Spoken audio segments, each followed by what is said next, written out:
ఏంటయ్యా ఈ class attendance లేదు, ల్యాబ్ లో ప్రెసెంటెన్స్ లేదు. నిన్న మీకు ఇచ్చిన ల్యాబ్ టైం అంతా వేస్ట్ చేస్తూ అల్లరి చేస్తూ టీచర్ డిస్టర్బ్ చేశారంట. We are taking disciplinary action against you.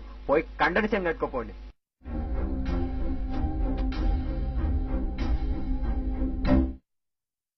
దీని మీద వచ్చేసి మీకు మా కండోనేషన్ పడడానికి ఏ సంబంధం లేదని ఒప్పుకోండి.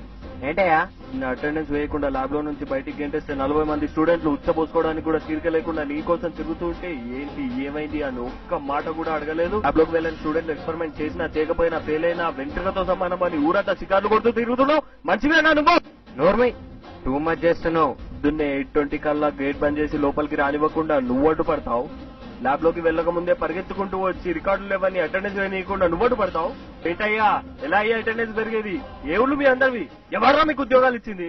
నిన్ను స్టూడెంట్స్ కి చేసిన ద్రోహానికి ఎగ్జామ్ మధ్యలో వదిలేసి నేను బయటికి పీడ్చుకుంటూ వచ్చి చెట్టు కట్టేసి అక్కడే కాలేజ్ లో నరికి పరిచేవాడిని. కానీ నువ్వు ఉంటున్న ఈ కాలేజ్ ఈ సర్టిఫికేట్లరా నిన్ను ఇంకా కాపాడేది. వన్ సైడ్ గేమ్స్ ఆడతారా? ఒలి చేస్తా.